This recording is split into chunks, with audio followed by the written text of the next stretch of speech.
Okey, bendera Malaysia yang diturunkan ini ya. Okey, pada 21 September pihak PDRM telah terkesan melalui aplikasi TikTok yang dimuat naik oleh pengguna Bentana Alamin 29 ini. So semakkan daripada video tersebut berkaitan dengan perhimpunan sekumpulan aktivis melibatkan acara menurunkan bendera Malaysia dan juga menaikkan bendera Sabah dan juga bendera Sarawak sebagai simbolik menurunkan penjajahan Melaya di Sabah dan Sarawak dan nak menjadikan Sabah dan Sarawak ini sebagai republik. Kejadian ini kita percayai dan juga dianjurkan pada 16 September 2024 baru-baru ini diketuai oleh Moses Ampang melalui NGO RSNB bertempat di hadapan Parliament House, Melbourne, Australia.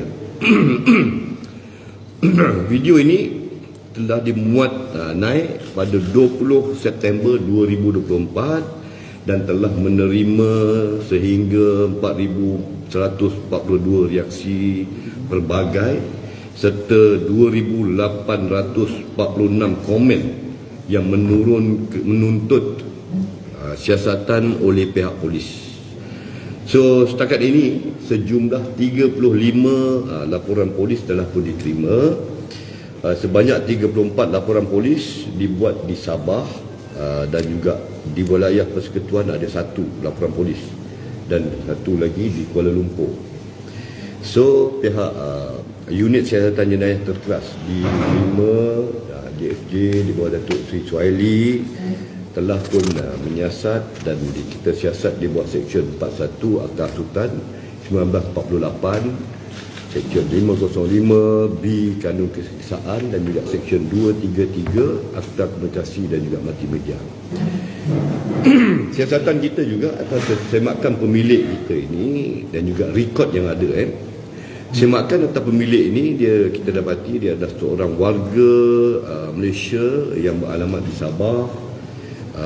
Dia juga mempunyai 2 rekod jenayah lampau, iaitu satu kesalahan di bawah Seksyen 500 Kanun Keseksaan dan juga Seksyen 233 Akta Komunikasi dan Multimedia dan Seksyen 500 suspek juga telah pun dituduh di Mahkamah Seksyen 5 Kota Kinabalu pada 15 Ogos 2024 di bawah Seksyen 233 Akta Komunikasi dan Multimedia 1998. Dalam kes yang dia dituduh tu dia tak bersalah dan dijamin sejumlah 3,000 RM3,000 dan tarikh untuk bicara semula pada 18 November 2024 bagi sebutan semula atas kes tersebut. So kita juga tengah menyiasat ataupun kita nak kenal pasti hubungan di antara penganjur Moses Ampang ni dengan NGO RSNB.